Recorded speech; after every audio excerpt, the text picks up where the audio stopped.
On Pat's Personal Portraits, every week we like to feature an individual that we know you're going to be finding fascinating and compelling as you think back on the program. In this case, it will not be an exception because David Covington is here representing another personality, the United States military fighting man and fighting woman who is no longer with us, not as a result of the fact that they were a casualty of war, but a casualty at their own hands. The suicide rate in the military is astounding, and I'm going to be talking to you about it as a part of the Magellan Health Services organization.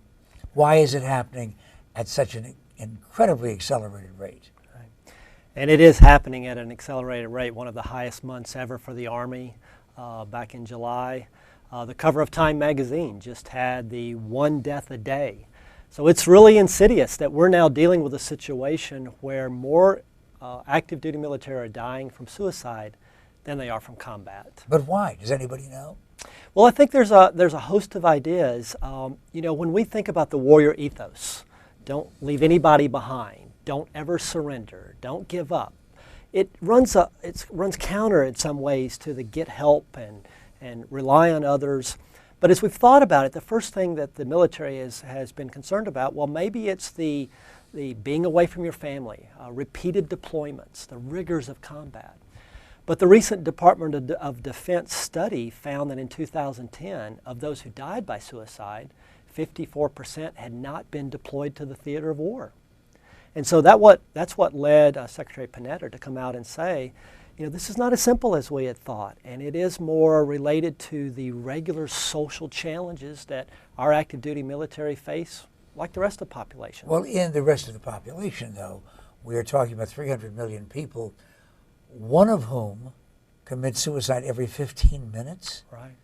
Why? Why in this country, the abundance that we have, even in tough times, why would that be true?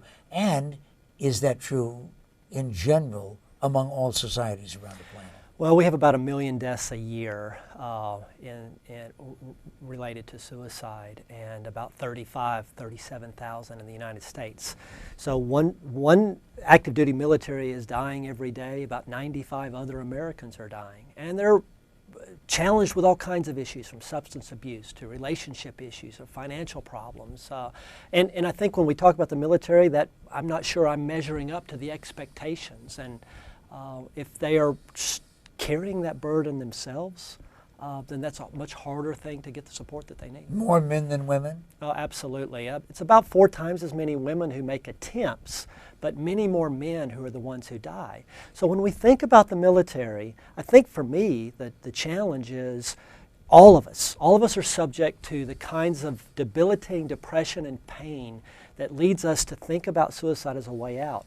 But the difference for a trained police officer, a surgeon, active duty military, is the capability to carry through with that thought is there in a way that it might not be for most people. This past week we talked to one of our most popular personalities here at KTAR, Bruce St. James, and he acknowledged the fact that to one degree or another, over many, many years in his life, he suffered from clinical depression. But he also talked about his treatment. Yeah. What about treatment in the military for the GIs?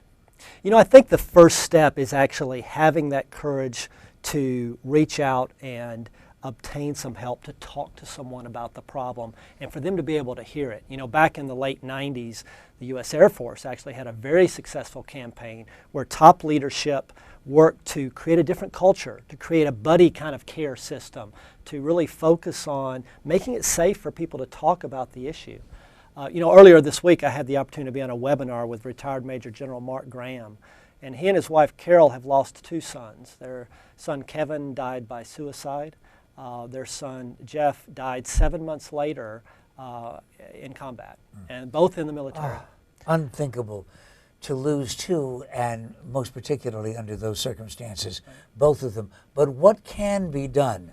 I just always wonder if somehow, some way, that the general public can't also be a participant by helping you at Magellan and the other health services in order to lower those statistics? I think the more all of us talk about it, you mentioned personality here that's talking about depression. Yes. I think, when we look back at the release of the first national strategy for suicide back in 2001, it came out of the Surgeon General's office. This past Monday, on World Suicide Prevention Day, we had the release, more than a decade later, of the revised national strategy. And this time, the Surgeon General led that, but sitting at the table was the Secretary of the Department of Health and Human Services, Kathleen Sebelius, but also the Secretary of the U.S. Army, John McHugh. So I think you've got now, for me, it's all of us play a part of this. We all have to be a part of it, and top leadership have to make this a priority in the way that Secretary McHugh is. And there's a GI hotline. Yes, there is. 1-800-273-TALK or 1-800-273-8255 is the Veterans Crisis Hotline. And actually, when someone calls that number, they have a couple of choices. If they're a veteran, they can press 1, and it goes straight through to Canandaigua, New York, where former vets or former active duty military are answering the hotline. They're trained to provide support and care in a confidential setting. Or one cannot press 1, and it goes through to the general network of crisis lines across the country. So now there's a couple of examples of some things that you or some family member can do. And if you are in the military, reserve, guard, or active, and you're thinking suicidally, at ease, my friend, there's help. Perhaps from Magellan Health Services and KTAR.com.